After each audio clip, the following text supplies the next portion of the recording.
First of all, I'd like to recognize several guests that we have in our audience. Jeff Collins, you want to stand up, Jeff? He's our Carroll County Veterans Coordinator. And we also have our delegate to Annapolis, April Rose.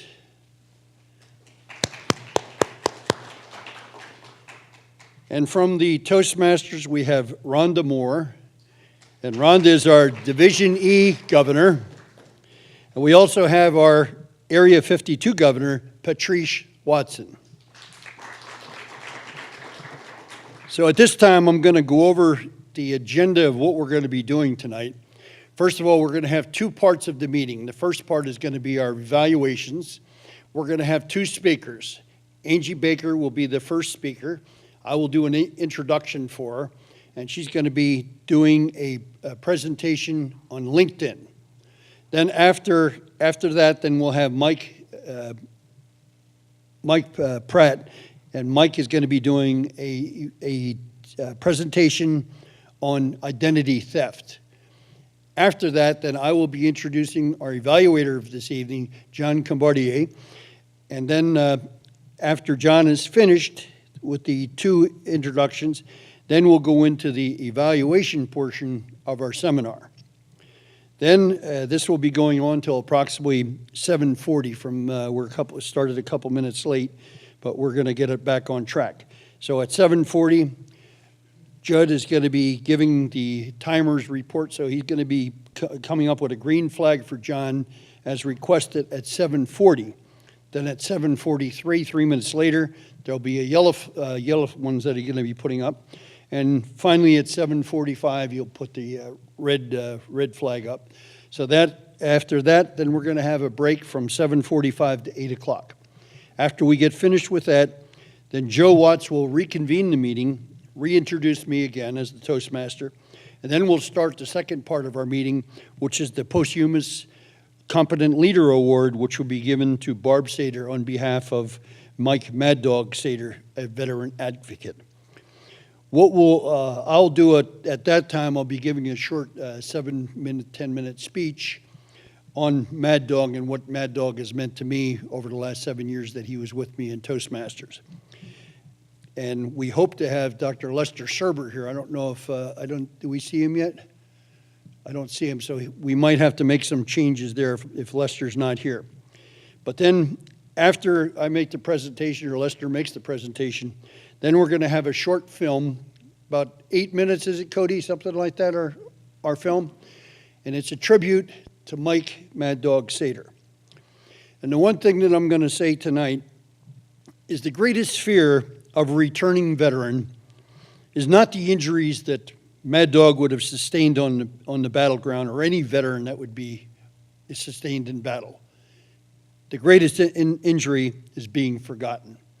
So what we're doing here tonight with the Carroll County Toastmasters and the Carroll Media Center is that we're recording this presentation. It will be rebroadcast on Channel 19, Carroll County Television. In addition, we will be streaming this production on carrollmediacenter.org. We'll also be forwarding an edited version of this production to the National Archives in Washington, D.C. And what we've been doing for the last 2 years, I've been here about a year, it's called the Carroll History Project. So what we're doing is we're interviewing veterans like Jeff Collins back here and others, and we're sending these interviews to be remembered in posterity because they'll be part of the record. So at this time, I'm going to introduce our first speaker, Angie Baker.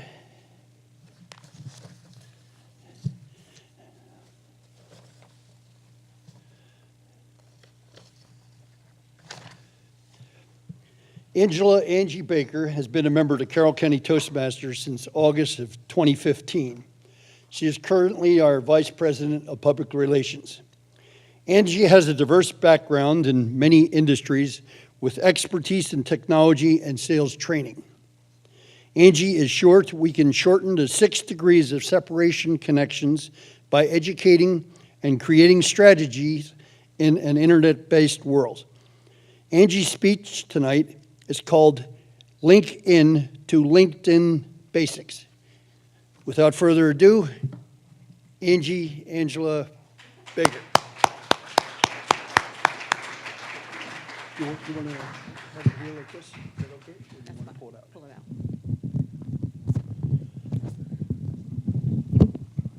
Thank you. Thank you, Bill. Welcome, fellow Toastmasters and honored guest. In 2008, I was in the banking industry, and as everyone here probably knows, it crashed, and I was laid off. So I figured that with the expertise I have and the education and in many industries, not just banking, that I would be a sure thing to get a new job. So I went 10 months, didn't even get a call. I sent out 500 resumes, about 500 applications, nothing, not one phone call. I did all of the normal things that people unemployed do. I went through Monster.com, Career Builder, I answered ads in the newspaper, I called my friends, I begged my family. I even used the unemployment agency here in Maryland. Wasn't getting anything. The one thing I found out was that for every application I sent out, there were 250 people applying for that same job. So I had some tough competition, and I had to figure out a new way how to do it and how to get at the top of that hiring list. Then I heard about LinkedIn, and I wasn't quite sure what it was. So I started doing some research, and what I found out is that LinkedIn is the largest professional networking database in the world. It has 3 million users, 2 million companies on it, in 200 countries. What better way to network sitting at your computer in your pajamas, but on LinkedIn? So anyone that's already using LinkedIn, we are in a judgment-free zone right here, so you're not allowed to judge what I say. These are just basics. But if you're not on LinkedIn and you care about your career, or you want to connect, or you want to see what's trending and what's going on in the world, I think LinkedIn is perfect. So the easiest way to get on LinkedIn is just create a profile. It's free. Your basic subscription is free. So you create your profile, and all you're doing is taking your resume, you're copying it, and you're pasting it to LinkedIn. You're making sure you have your education, all your jobs that you've held, any projects that you have going on, and you get it in there. Anything that makes you more of a professional. And remember, it's not Facebook.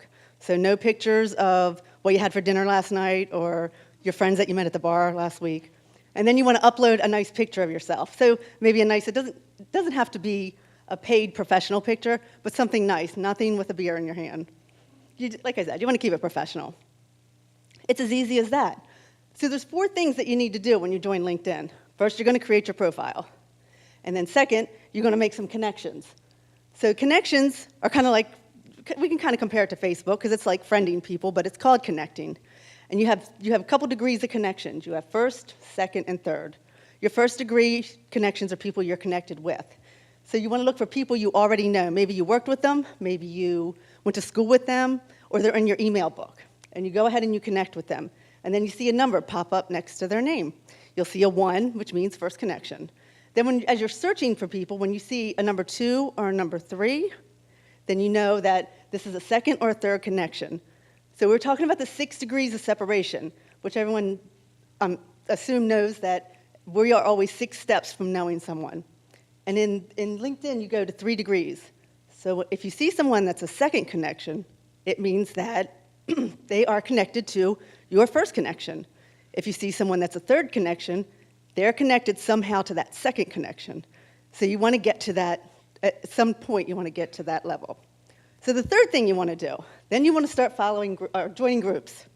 Groups are a good thing to join because it's like a round table of information to share. You start conversations, you finish conversations, you ask questions, and you can glean a lot of knowledge that way. So when you are joining groups, pick groups that are things you are interested in. So if maybe your thing is retail sales, you want to find groups that have anything to do with retail sales. You can glean a lot of knowledge. You can see what's trending this way. So the fourth thing you want to do, after you do those things, is you want to follow companies. Now, follow companies that you have an interest in. If you want to learn about a company, if you're a job searcher like I was, I followed companies where I wanted a job. So you follow the companies, and then once you follow those companies, go back to your profile. In your newsfeed, you will always see anything new that's trending. If the companies post something, it comes up. If there's a new job, it will come up. If the groups are posting if there's a new topic, it will come up. So you can always keep up on what's going on. That's the easiest things to do when you get on LinkedIn. But you always want to stay active on LinkedIn as well. So you want to make sure you're contributing, maybe writing some blogs and extending what you're doing. So for those that are on LinkedIn, I challenge you to go back to your LinkedIn and broaden your experience. Join a group that you're not a part of. Follow a company that you don't really know, but maybe it's got something going on in the world. If you're not on LinkedIn, I challenge you to go on and get 50 connections and see what it does for you. And if you kind of started it, but you haven't really gotten far, finish it up and give it 2 months and see what it does for you. Now, going back to my story, when I joined LinkedIn, I ended up finding a job. I ended up having recruiters calling me all the time because I got those second and third connections. And I started following companies that were important to me. And then when you follow companies, you kind of see who works there. You can kind of stalk them. And you kind of figure out how you can get in there and connect with them. So it really worked well for me. If anyone's interested in learning more about LinkedIn, feel free to give me a call. Because if you don't know me, maybe look to the person next to you. They may know me, because that's your connection, and I'd be your second connection. Or maybe someone they know knows me. So somehow, you can contact me. Or better yet, maybe you should come to one of our Toastmasters meetings. Thank you. Thank you very much, Angie.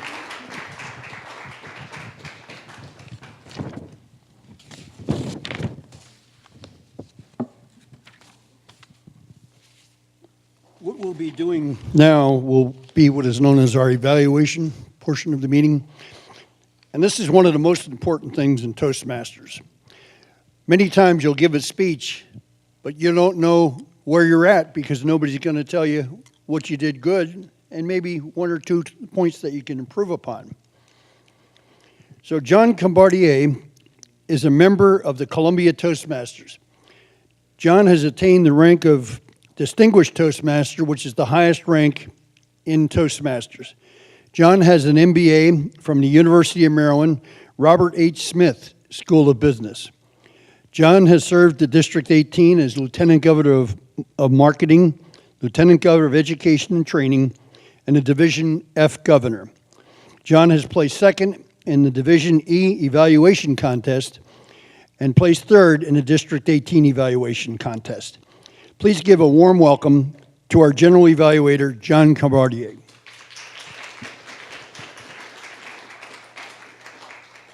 Thank you, Bill. Appreciate it. Thank you, sir.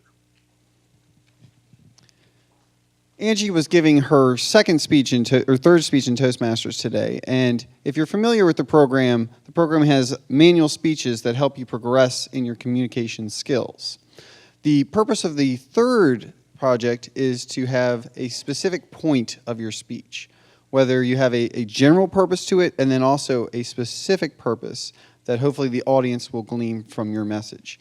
And I think it was very clear in her speech what her purpose was. She was here today to educate us about LinkedIn.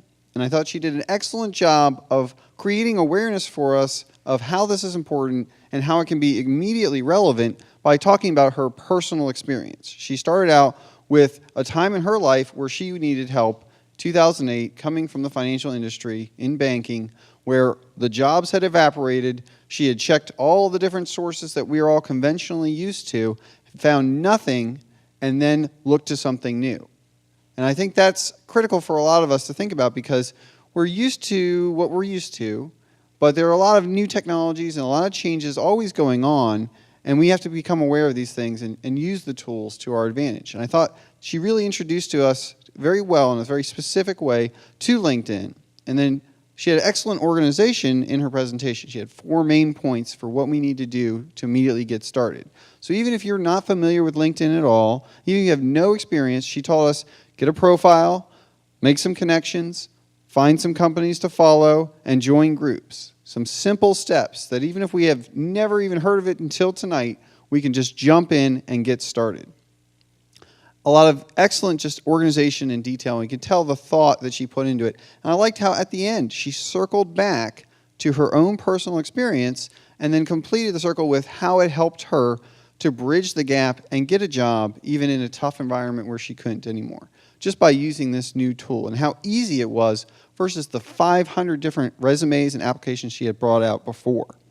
But I thought there was an opportunity that she left on the table at the very end. She was talking about, how do you contact me? She brought up the first and the second connections, which was a good callback. But what else would be the best way to contact her other than on LinkedIn? I mean, I feel like it was right there. So if you're going to give this speech again, I feel like that would be the best way to really leave people with an excellent send-off for how to get right on LinkedIn right away, is to start with the first connection, you, and then bridge and build from there. But excellent presentation. I really felt like you hit your general and specific purpose. Great progression, and I look forward to your speeches in the future. Thank you, Angie. Thank you very much, John. Good job.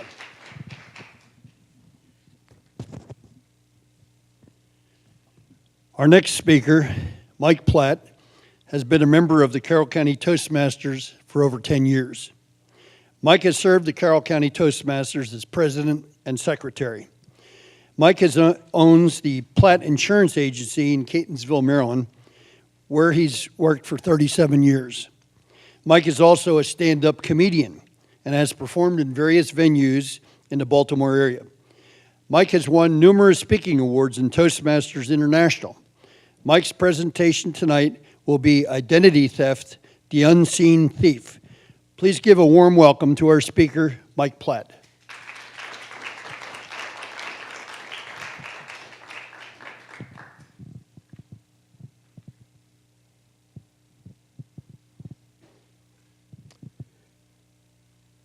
Have you ever heard anyone say, "If I were you, I'd do"?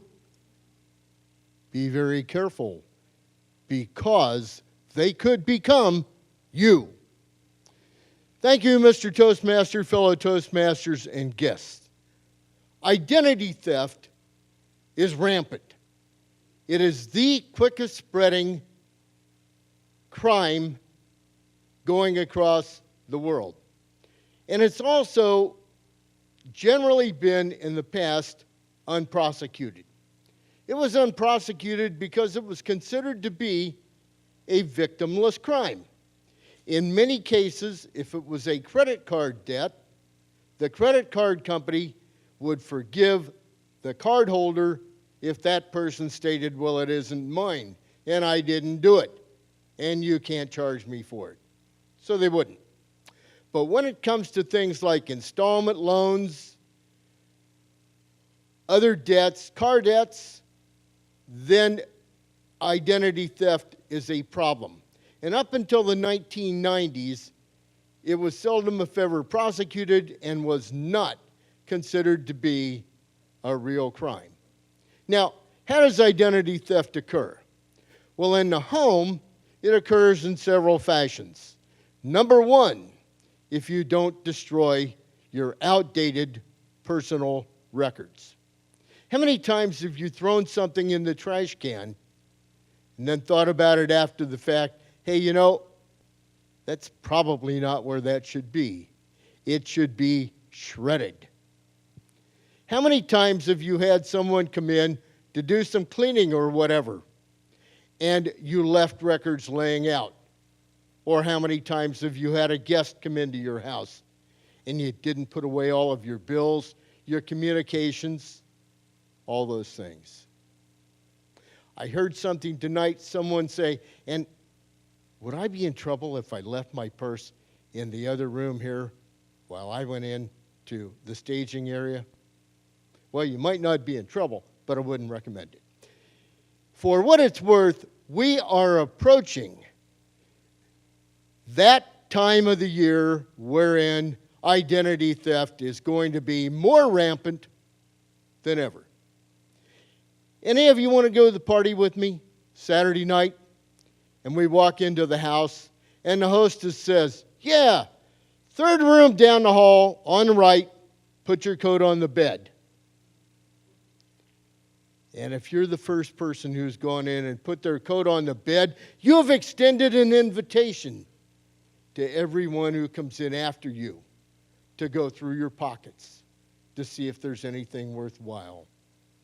if there's anything that they should share. And how often do you walk into a room like that and see someone going through a coat and think anything really about it? Hey, they forgot to get something that they wanted to show to another guest or to the hostess. Well, it might be your coat, and it might be your information. And all that they're after at that point in time is a name, a birth date, a social security number, an account number, or an address. And all of a sudden, they have become you. Serious? Yes. Avoidable? For the most part. We're going to talk here in a moment about the things that you can do and where we've gone from where we are right now, having a problem. I told you that it had seldom in the past been prosecuted, and now, in the 90s, the federal government got involved in the act. And what happens when the federal government gets involved in the act? Laws are passed, and there's teeth put into the system, and something occurs. The prosecution of identity theft was turned over to the Federal Trade Commission. And the penalty for identity theft is minimum of 2 years, maximum of 25. And they provide you with a place to stay. And they even choose your roommate for you. Probably not the one that you'd most like. All right, so it's out there. Supposing that you weren't at home, that you were at work, and you're sitting at your desk, and you'd left a bill on the table that you were going to pay, and someone walks past your desk and picks it up. Or they happen to go into your coat pocket. Now, this is just a blank piece of paper, but if it had my name, my address, and my social security number on it, I'd be in trouble because I left it in the coat pocket. And one of the first things that identity thieves do in the process of becoming you, they'll grab a bill or any other information and automatically change your address to theirs. So the next time something comes out, you don't get it, but they do. Served up on a platter. Seldom if ever do we think about anyone going by and stealing from a mailbox. But that's another place, a source of identity theft. Typically, if you see someone driving down the street and they're in front of a mailbox, it's because they're putting something in your mail or a note or whatever. But what about if they're taking it out? Your bills are now in their possession. The invitation to become you is complete. One of the primary places that you can go to discover a lot of information at one time is if you go into an apartment complex or a place that has multifamily habitation, because a lot of times all of the mailboxes are not on the door, they're in one separate place. And one pop on the lock exposes what you've got with 25 or 30 people. You might have been one of them. So, when this occurs, the first thing that you want to do is call the police. Get a police report. And make sure that the second thing that you do is to call the credit bureaus. Equifax, Experian, and TransUnion. Tell them what has happened and give them a copy of the police report. Send a copy of all of your communications to every organization that you deal with, because Party A doesn't necessarily notify Party B. Hopefully, you will not be the victim. But in the event that some of you are identity thieves, be careful. The one you steal might not be the one you want. Mr. Toastmaster.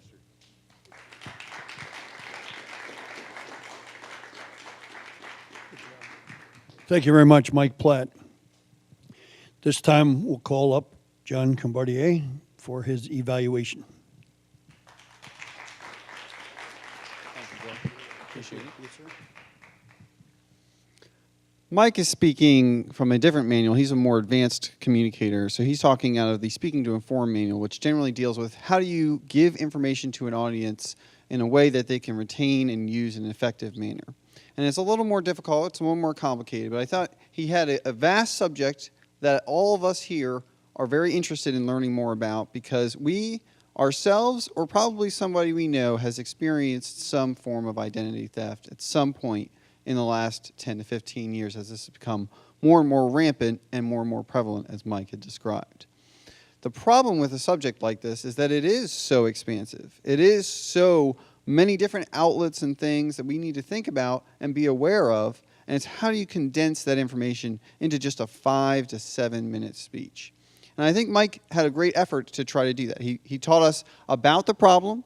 He taught us about how it's grown and how it was addressed early on.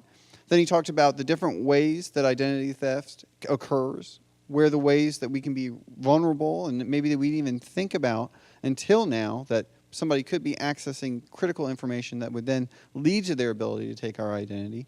And then he talked about what do you do when it happens. And he gave us some good tips and actions for what we can do there.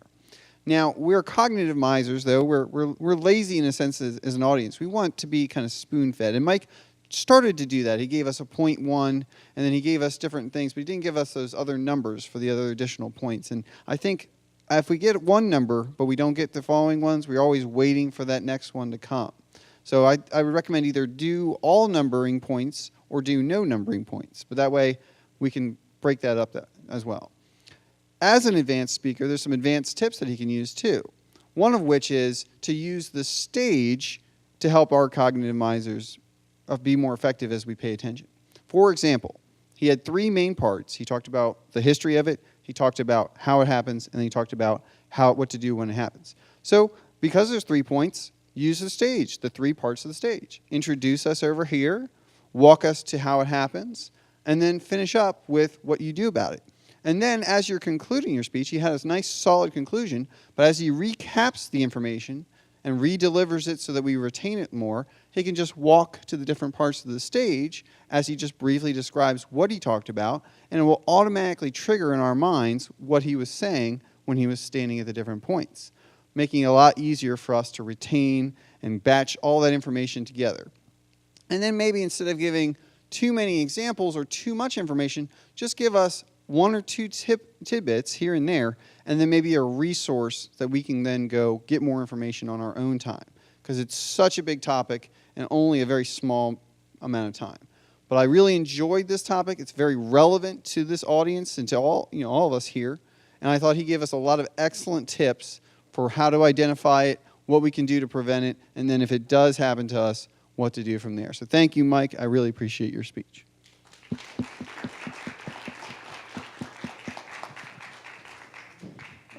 Thank you, John. All right, at this time, we're going to start the evaluation part of the seminar with John Comberiate. John? There we go. Thank you very much.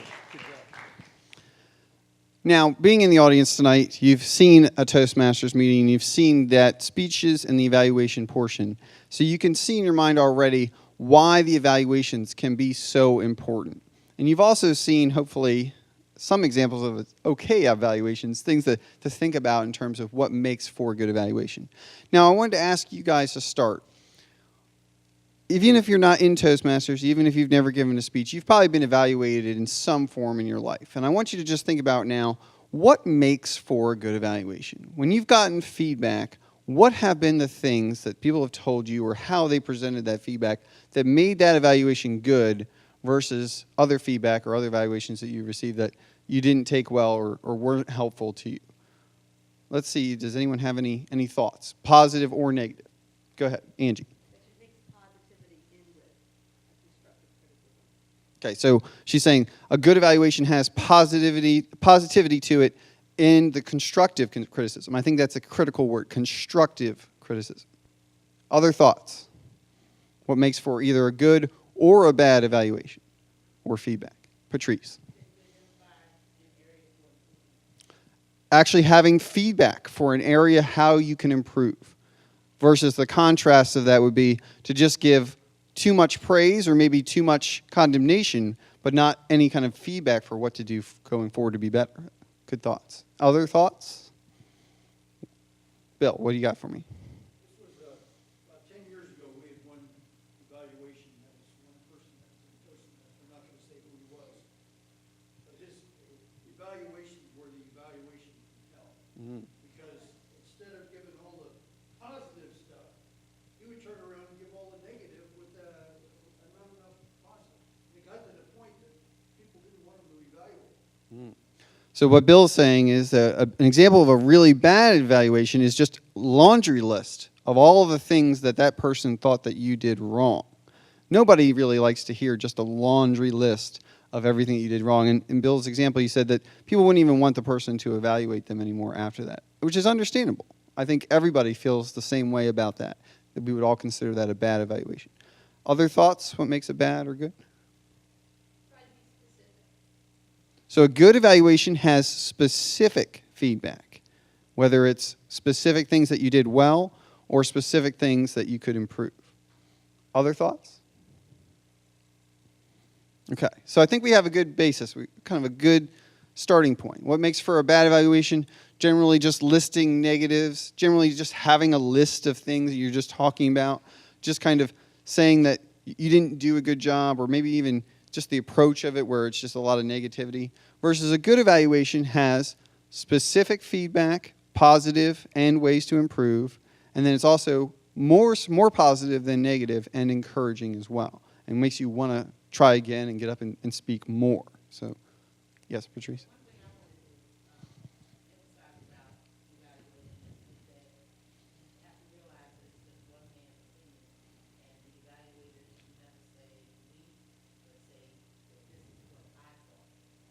Absolutely. That's a great point as well. So a negative side of that would be that somebody is saying that they're speaking for the whole crowd and saying that we all thought that you did X, Y, Z, poorly or whatever, versus realizing that them as an evaluator have one perspective in their point of view, and they're sharing what they saw or what they thought as an individual. That's a good point. So now that we've talked about what makes for a good or bad evaluation, let's talk about speeches. What makes for a good speech? Now, hopefully you guys at some point in your lives, whether you're in Toastmasters or not, have heard good speeches. And you probably remember the best speeches. But now let's think about what makes you remember them. What was it about that speech that connected with you and made you really remember it, that you can even bring it to mind right now? Any thoughts?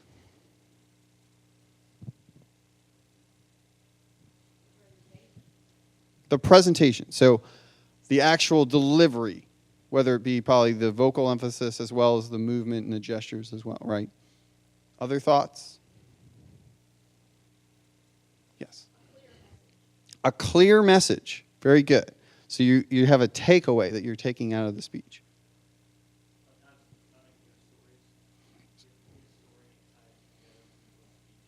A good story. So I think it's been proven through much research that just evolutionarily, we pass messages down best through stories, and a good story will connect with us as an audience member. Other thoughts?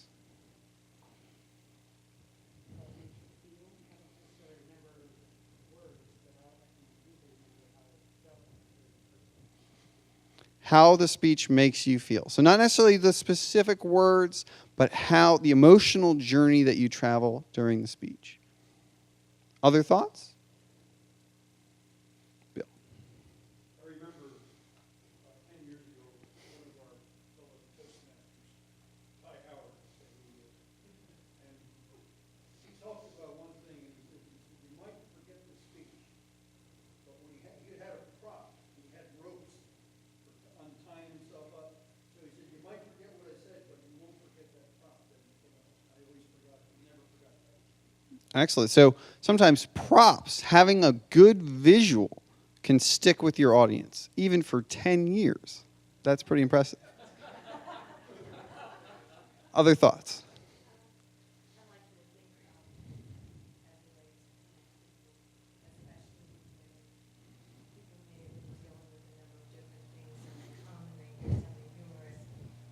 It kind of breaks that ice for them, and it makes them Excellent. Excellent. So humor absolutely is a critical element in speaking. Humor is a universal connector, right? If we're laughing, then we're feeling good. We're positive. We're engaged. We're enjoying what we're hearing. Absolutely, I agree. Humor. So those are a lot of good positive elements to speeches, right? A good story, clear message, humor, makes us feel through the journey of the speech. Excellent. So as an evaluator, our challenge is to help our speakers to give better speeches, right? To hit all those ideals that we just talked about as to what makes for a good speech. Now, a lot of people, when they join Toastmasters or they're giving an evaluation, they feel like they don't even know where to begin. They know what's a good speech. They have in their mind what's a bad evaluation and maybe good thoughts about what kind of evaluation they'd like to give, but they don't necessarily know how to get to that point. So what I'm going to give you guys to start is just a basic framework, just to give you something to start with when you're going to do an evaluation. Now, I'm going to precurse this with a warning. This is not a laundry list of things to just go checking down while you hear a speech. The purpose of this is not just so that when you get up to do an evaluation, you go one point down the next and just say, did you do this or did you not do this? It's just to give you a framework for when you're looking at a speech, the different elements that are going to help it become a good speech. And just in your mind understand, okay, that's what they did really well, and that's why I connected this way, but this was maybe lacking or missing, and that's why I didn't connect there. And that's where I can give them real feedback for how to improve. But it's not just to get up and say, X, Y, Z, yes, you did this, no, you didn't do this. It's to frame in your mind how you can give the feedback. So you can say, these were some great strengths. These are some specific things that you do really well. And then here's an area where you could have tweaked this or that, and it would have really helped me connect better, okay? So remember that. All right, the acronym for what we're going to use today is GLOVES, G-L-O-V-E-S, okay? The first part of that is G, which is gestures. So hopefully everybody knows what gestures are. Usually whenever anyone's speaking, there's gesturing of some kind occurring, okay? People like to use their hands in small or big ways, and there's a certain speed and element to it. Good gestures will enhance a speech. Wild or uncontrolled or sometimes even just unconscious gestures can detract or take away from a speech. So what are good gestures? Well, say you're describing a scene. You know, maybe you got up in the middle of the night, you went to the bathroom and you saw a spider on the ground, and you rolled up that magazine and you whacked it. You know, that's a good gesture. That's movement, that shows energy, that connects the audience to that specific moment that you're describing in the speech, makes it real. What are bad gestures? Bad gestures are just if you're just moving. You can tell that nervous energy, people are just jittering or they're just moving around. There's no specific purpose. Movement in your speech, just like I talked about with Mike, separating different parts of the stage, movement with your gestures should have a purpose. It should be enhancing. Just like we talked about a good story or a good emotional journey, the gestures can help enhance or detract. And you want it to enhance what you're saying.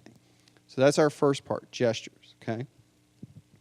L is language.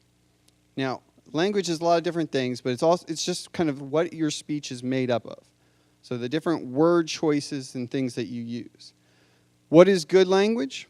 Well, think about it like this. We talked about what makes a good speech is a good story. Well, good language describes the story in a meaningful way that can emotionally connect the audience to it. How do we do that? Well, a lot of people see the world through 5 senses, right? So our language should be describing those different senses to paint a clear picture of what we're trying to get across to our audience. So a lot of people will sometimes paint a small scene, maybe give us a few colors or a few descriptions of objects, but we want to make sure that we're painting the full picture. We want to make sure that they could see what we're seeing, you know, like a deep blue couch, or maybe they smell the coffee in the morning as they're waking up, or maybe they hear the crackling of the bacon on the stove. You know, little things like that set a different picture for the story. You know, when we describe our actions, do we describe them with detail, with, you know, what was the type of movement like? Was it a quick pitter-patter of feet? Was it a slow, casual walk across? Things like that will really paint a picture so that people can see themselves in the environment. So the language is important. A lot of times when people are giving speeches, they just describe it like a narration without the actual adjectives and description that make it pop. So the language has to be there to really connect you, all the senses to your speech. So that's G is gestures, L is language. O is organization of your speech. So the old speaking monicum that people have heard all the time, I'm sure, is every speech you get up and you say, this is what I'm going to say, then you say it, and then you tell them what you said. That's how our brains work best. We have that three-part division that we like to hear, and that's how the knowledge can kind of sink in. So every speech has that three parts, but I want you to take it to the next level. Rather than just talking about what you're going to say, saying it, and then what you said, tell people what they're going to feel, have them feel it through the explanation, and then tell them what they felt. It's a different twist. It's a slight twist, but it makes the audience connect a lot more. Now, there's some other elements to the organization, right? When you first start a speech, does anyone know how many seconds do you have to catch the audience's attention? You get 3 seconds, maybe 4 to start. So you get 3 to 4 seconds, you got to get their attention. And then after that, they give you about 30 seconds. And then at that point, you've got to follow up. You've got to have some kind of meat, some kind of content that they're going to connect with. If you can't do that in that first 4 seconds, get them on the hook, and then follow through in 30 seconds, you've lost the audience. Now, what about the ending? How should we end our speeches?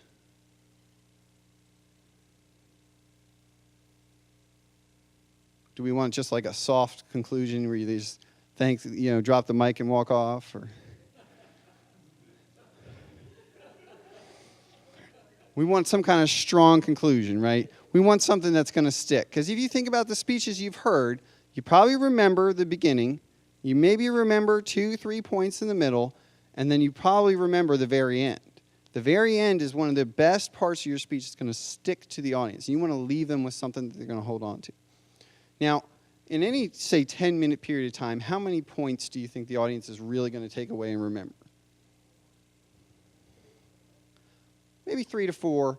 Usually one strong point, right? That's all you really got. You've got about what we call a foundational phrase. You got about 10 to 15 words that they're going to take away. That's your clear message. So if you're giving a speech and you have way more than that in there, they're not going to remember all of it. So you got to remember that 10 words or 10 to 15 words. And that's, when we say foundational phrase, that's usually maybe your title or your big point, and you're going to re-emphasize that multiple times throughout your speech, and that's going to probably be the strong conclusion too, just that hammer it home, finish out with that point. But that's all you can really accomplish in that time frame. So remember that. Don't overwhelm, don't overpack your speeches. Just give them enough meat, enough content to really have that strong, clear message, and then make sure you just hammer it home so that they remember it and they take it with them. Okay. Yes?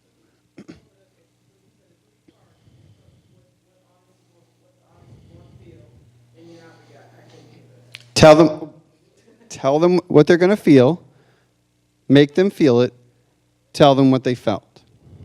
Now, in terms of the foundational phrase, give you an example of it. There's a wonderful speaker, Craig Valentine. He's a world championship of public speaking and Toastmasters in 1999. And he always tells a story about how after he won, he was in the airport the next day, carrying his big old trophy onto the plane, and a lady in a pink dress stops him in the airport, looks at his trophy, sees what it says, world champion of public speaking, gets up and says, "Oh, you're the world champion of public speaking? Say something." And he was speechless. And he realized at that point that he could no longer get ready to speak. He had to stay ready to speak. So that's your foundational phrase right there. No longer could get ready to speak, had to stay ready to speak. So when you're designing your speech, you're going to have a 10 to 15 words. That's what you're going to build it around. That's your core message. That's kind of the one big key takeaway that they're going to be able to take. So when you're looking at speeches, you want to be looking for that as well. So we said gestures, language, organization. V is for vocal variety. Now, if you're in Toastmasters, you've probably gotten feedback after one of your speeches that said something like, use more vocal variety. Does anyone here know what that means? Okay, so you have probably a sense of it, right? More tone, more inflectuation. That's the general idea. But usually when you get feedback like that, it's really hard to know what to do with it, right? Because where am I supposed to use more? How am I supposed to use more? What is vocal variety? Vocal variety is using your verb, your voice, and your emphasis and your inflections to really connect with the audience. Now, I think this is one of the hardest skills to do as a speaker, because the best way to connect with your audience, the best way to use vocal variety, is to show vulnerability to the audience. Now, I don't necessarily mean telling everybody your deepest, darkest secrets. What I mean by being vulnerable is not being afraid to really put yourself out there. See, in terms of speeding up your voice or slowing down your voice or getting loud or getting soft to really show emphasis, in a normal conversation, it's not too hard to do and people will pick up on it.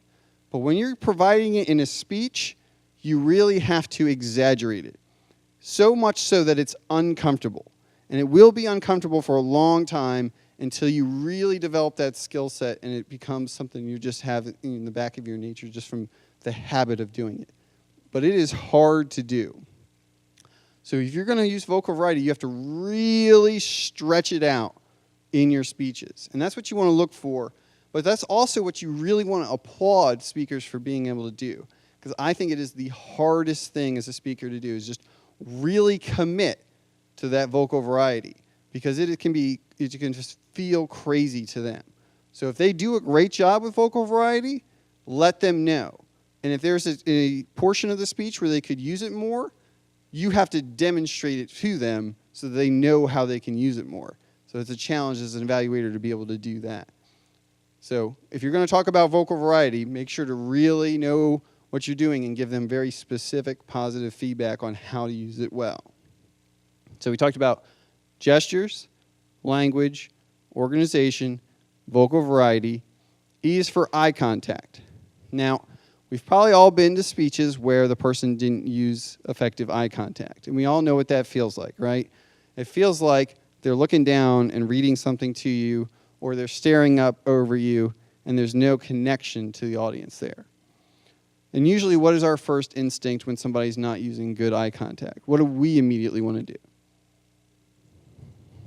Leave. Yes, that's definitely one of the options. What's another option? We stop paying attention. We probably pull out our phone, right? Just to meet what's going on Facebook. I mean, I can look at them. They can look at me, right? This guy clearly can't. But so that's the critical thing with eye contact, right? Eye contact holds the audience's attention. It holds us. It connects us in. And eye contact can be used very well or can be usually very poorly. But there's also slightly different ways of doing it. Some people will scan the audience. Some people will lock in eyes one at a time. They'll kind of move around. One of the more challenging ways I've seen people use eye contact is that they'll lock in with one person and they'll hold it for almost like an uncomfortable amount of time. And it has this interesting dramatic effect where that person really feels connected to you, almost in an uncomfortable way.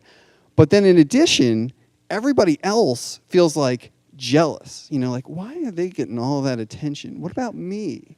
So as a speaker, you can know this and be aware of this. And that's an effective way sometimes. If you feel like you're losing your audience, you can just lock in on one person and move closer to them and just focus in on them. And that might pull in some of those people from the other side. So just some thoughts and things for eye contact there. So gestures, language, organization, vocal variety, eye contact. And the last part is the stage. So the stage or the structure of the speech. And I talked about it with my evaluation for Mike.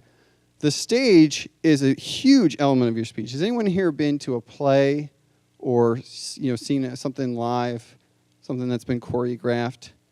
The stage in a play is written out like a character. The stage and where the characters stand on the stage is explained in tremendous detail.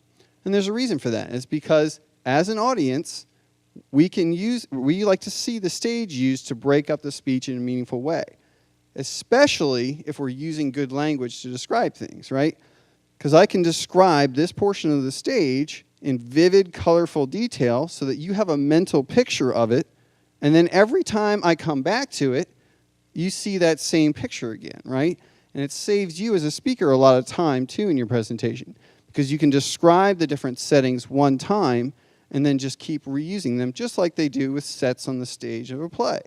They already have the set stage designed and built out, so they can just physically walk back and forth, but you as a speaker can use it the same way to build out a picture for the audience, and then just use that transitions between the different parts of the stage to have that instant connection with what they're thinking about when you're there.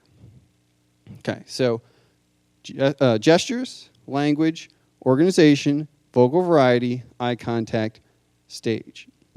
So what we're going to do now is a little bit of a workshop moment here. I'm going to pick a volunteer. They're going to come up and answer a table topic question, which means they're going to speak 1 to 2 minutes, answering whatever question I come up with here.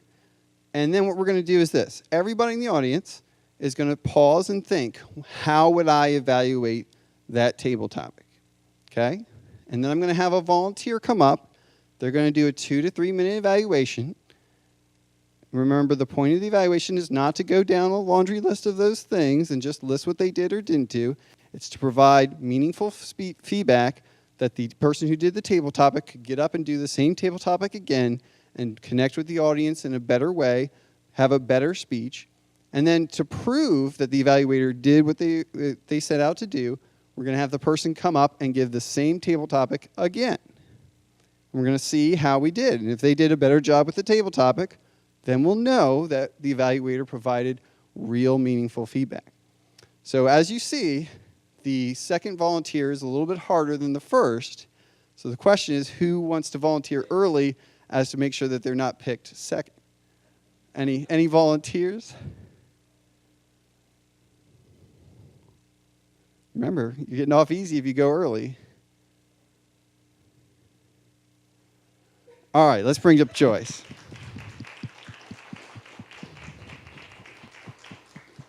Thank you, Joyce. All right, your question to answer is, describe for us a time where something in your life didn't turn out the way you expected it to.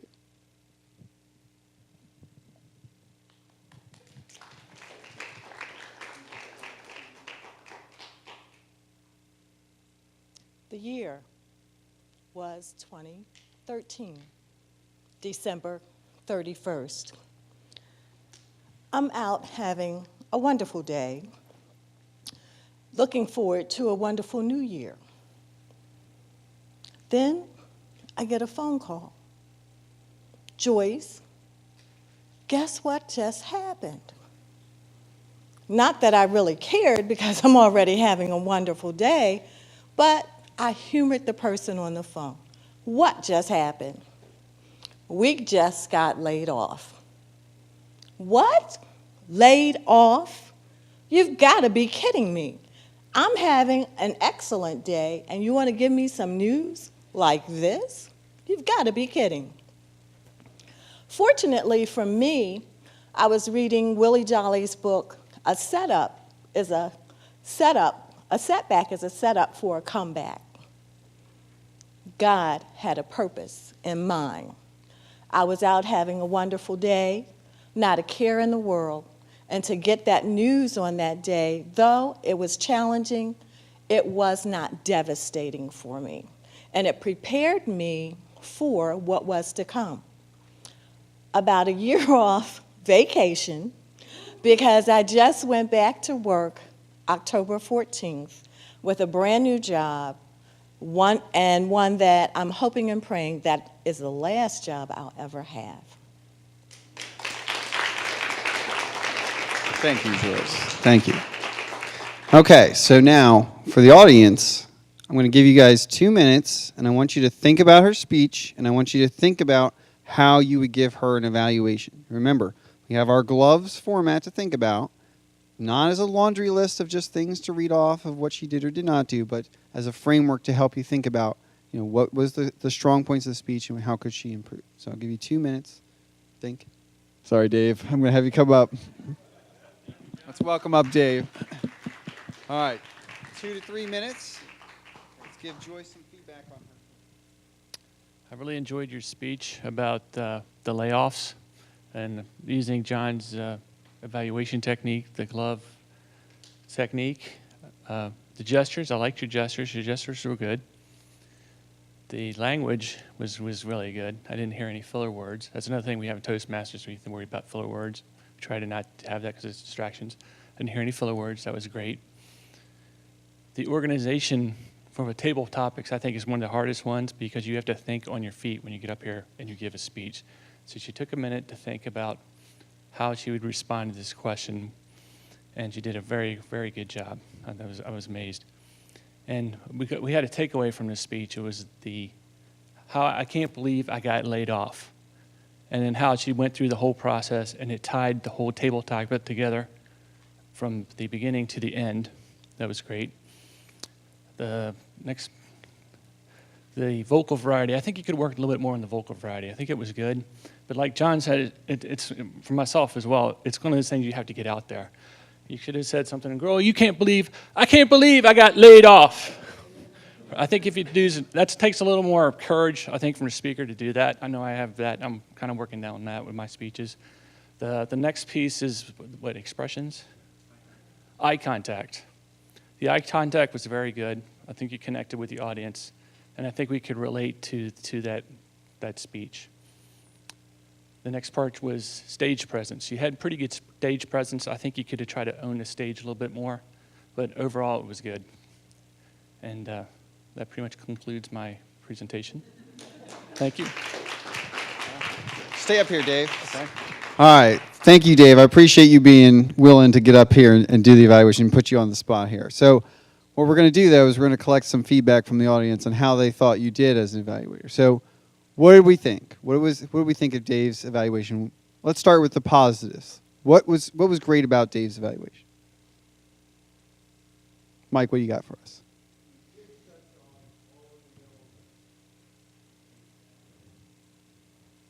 Okay, so he did cover all the bases. Now, what was my one thing I said not to do, though, in an evaluation? Don't make a checklist. So sorry, Dave.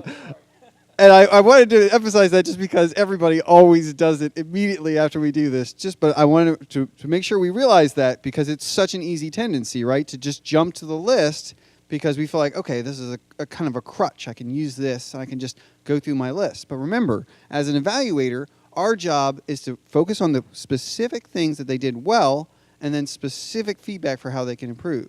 So he did go through, he did cover everything, but how can we maybe adapt that or adjust that? What other positive feedback, though, for Dave's evaluation?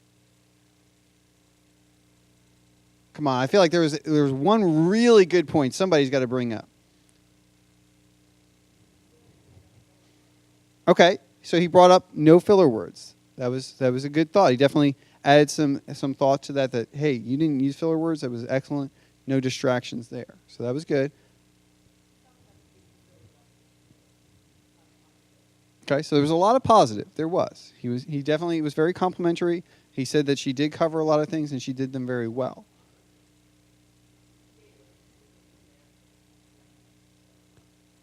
See, I think that was the big one, right? That was the one that I was like, this is fantastic right here. When he made the point about vocal variety, right? He talked about, and he gave a specific example of how to even enhance it to the next level. Show more that frustration or that anger in the voice. And then he demonstrated it too, right? He really put himself out there on that one.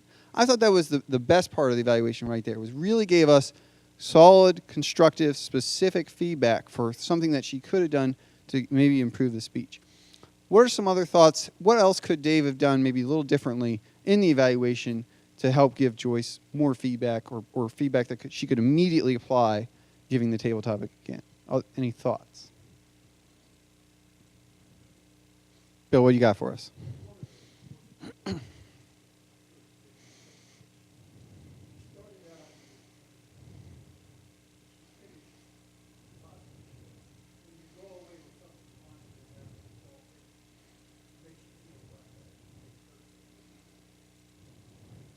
Okay, so Bill's saying that she started with a negative scenario and in her speech brought it around to a positive. So what was that? That was good organization of the speech, right? Good structure to the speech, starting with the problem and then turning it around to an excellent solution to leave us with a clear takeaway of a good feeling. So that's how we want to describe that, right? We want to talk about what she did in the methodology that she went about doing it, so that she knows, she may not even realize that she did that.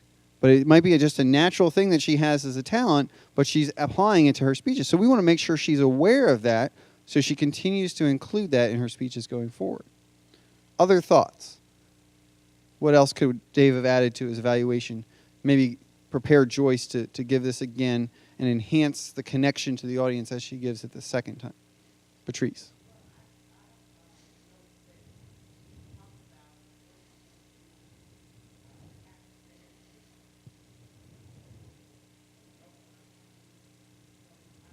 Mm-hmm.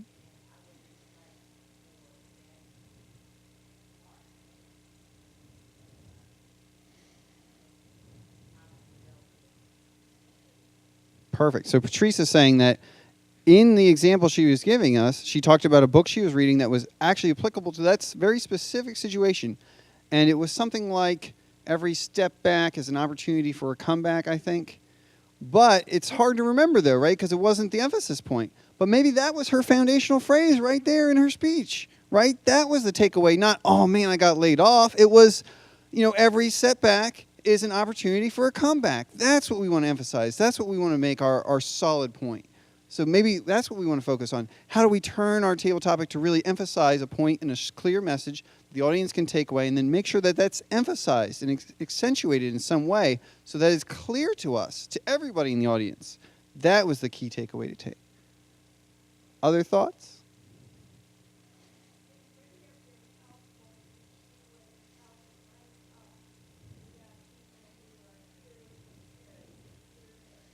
Absolutely. So what she's saying is that if she had held the mic up, it would have been easier for her audience to hear her. See, she may not have even thought about that because, you're operating from your own experience and you're not the one sitting in the crowd, so you don't know how you're coming across.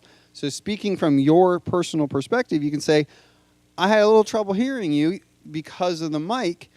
It's probably not a natural situation for her. She probably is not talking into a mic every day. So feedback like that helps her improve in her speaking so that any situation she's in, she'll be more conscious of, can my audience hear me? Can everyone in my audience hear me? So yeah, that would be some good feedback.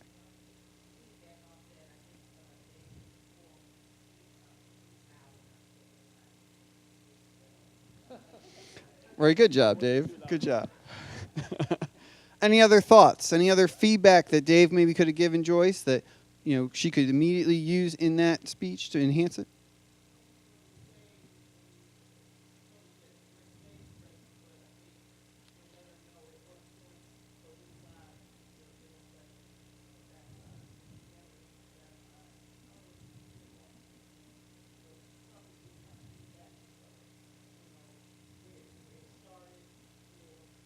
Okay, so that element of the speech that she didn't necessarily use, that stage presence, maybe bringing that up and talking about a specific way that she could use it to enhance the speech that she gave. Maybe talking about in the beginning when she was feeling good, she was about to celebrate the new year, and then she gets this phone call, she moves to the center of the stage, and then she's beaten down the phone call, but then she remembers the book that she was reading, and it brings her back up.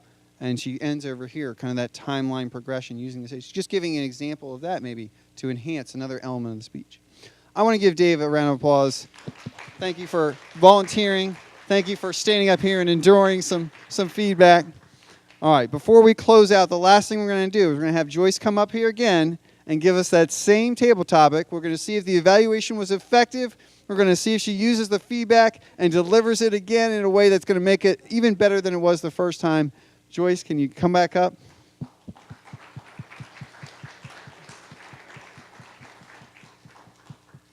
All right, Joyce, remember the feedback. All right. Can you tell us about a time, an experience in life, where things didn't turn out the way that you had hoped?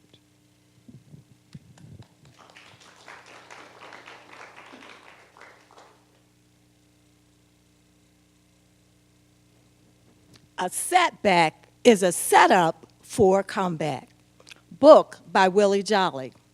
Would you believe that a book that I started reading in 2013 set me up for a comeback. December 13th, 2013. Picture it. I'm out. It's a gorgeous day. I'm having a wonderful time with friends, having lunch, just enjoying the day. Thinking not about work, last thing on my mind. And then the phone rings. I look at my cell phone and decide, I'll answer the phone. It's one of my buddies at work. So I answer the phone. Hi, Liz. How you doing? What? Laid off? What do you mean laid off? Us? When? Wow, what a difference a phone call makes. Later on, I'm sitting at home and I pick that book up again. A setback is a setup for a comeback. And I read the chapter on losing your job. A setback is a setup for a comeback. I start feeling all groovy again. I start thinking about changes in my life. I think about all the possibilities of new and wonderful things that I can do. The only thing is, how long will I be laid off? But guess what? The next chapter was what to do while you're laid off. A setback is a setup for a comeback. So it just seemed that this book was just meant for me to read during my thought process as I was preparing to be laid off, October 24th of 2014. Thank you, Joyce. Let's give it up for Joyce one more time. Appreciate her coming up not once but twice. But you see how good feedback, though, can get the speaker thinking about ways to enhance the speech and excited about coming up and giving that next speech. That's what it's all about, getting them tools, tips, and opportunities, and then that encouragement and that energy that they just can't wait to get up and put it right back in action. That's how we become better speakers, and that's how you can be a better evaluator. So keep these things in mind. Remember the gloves, the gestures, the language, the organization, vocal variety, eye contact, structure, stage. Remember those things, but use them as tools to enhance your evaluations so you make the speakers in your club or the people in your life better from your feedback. Thank you.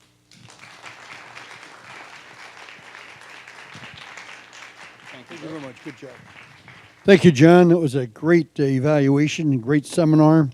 What we're going to do at this time, we're going to take a 15-minute break. So it's about 7:48 right now. So we'll be back about 2 minutes after, 5 minutes after 8. So if you all want to go out into the break room we have out there, we have a lot of food out there. Thank you.